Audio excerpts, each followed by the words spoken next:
ఒకవైపు అంటున్నారు రోహిత్ శర్మ కెప్టెన్సీ బాధ్యతలు సరిగా చేయలేరని, ఎందుకంటే రిటైర్మెంట్ ఏజ్ దగ్గర పడుతుందని.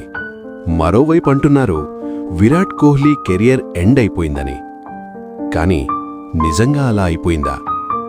రోజూ న్యూస్, రోజూ కథనాలు ఏమిటంటే రోహిత్ కెప్టెన్సీపై ప్రశ్నలు, కోహ్లీ ఫామ్ వయసుపై విమర్శలు.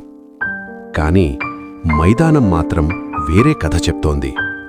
రాబోయే న్యూజిలాండ్ సిరీస్ ఈ నెల 11వ తారీఖు నుండి స్టార్ట్ అవుతోంది. ఈ మ్యాచ్ టికెట్స్ ఆన్లైన్లో ఓపెన్ చేసిన 8 నిమిషాల్లోనే హాట్ కేక్స్ సోల్డౌట్ అవ్వడం అందర్నీ ఆశ్చర్యానికి గురిచేసింది. మ్యాచ్ను లైవ్లో చూడాలన్న వారిని బాధిస్తున్నప్పటికీ రోహిత్ శర్మ అండ్ విరాట్ కోహ్లీ అభిమానులకు మాత్రం సంతృప్తినిస్తోంది. ఇది ఫ్యాన్స్ మాట కాదు, ఇది డేటా, ఇది నిజం.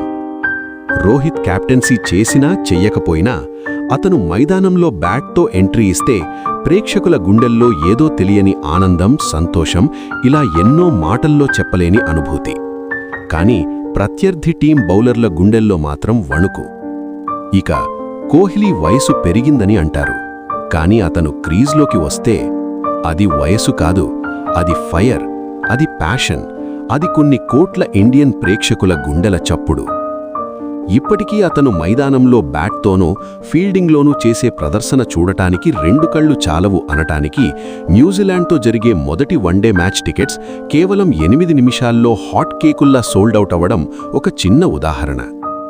రికార్డ్స్ చాలామందికి ఉంటాయి, కెప్టెన్సీలు మారుతుంటాయి, కానీ టికెట్స్ అమ్మించగలిగే శక్తి, స్టేడియంను హౌస్ఫుల్ చేసే మాయ, అది లెజెండ్స్కు మాత్రమే ఉంటుంది అనటానికి ఇది ఒక బెస్ట్ ఎగ్జాంపుల్.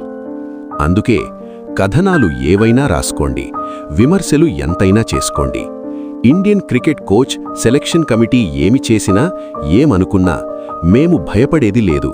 ఎందుకంటే మాకు మీ అందరి సపోర్ట్, దీవెనలు ఎప్పుడూ మాపై ఉంటాయి అనే నమ్మకం ఉంది కాబట్టి. వాళ్లకు కెప్టెన్సీ అక్కర్లేదు, వయస్సుతో పనిలేదు. వాళ్ళు ఒక ఇరా. ఇది కదా రో కో బ్రాండ్ అంటే. రోహిత్ అండ్ కోహ్లీ వచ్చే వరల్డ్ కప్ వరకు ఆడాలని నేను గట్టిగా దేవుణ్ణి ప్రార్థిస్తున్నాను. మరి మీ అభిప్రాయం ఏమిటో కామెంట్ చేయండి తప్పకుండా. నిజం మాట్లాడే మా వాయిస్ నచ్చితే మా ఛానల్ను వెంటనే సబ్స్క్రైబ్, లైక్, షేర్ చేసి మాకు సపోర్ట్ చేయండి ఫ్రెండ్స్.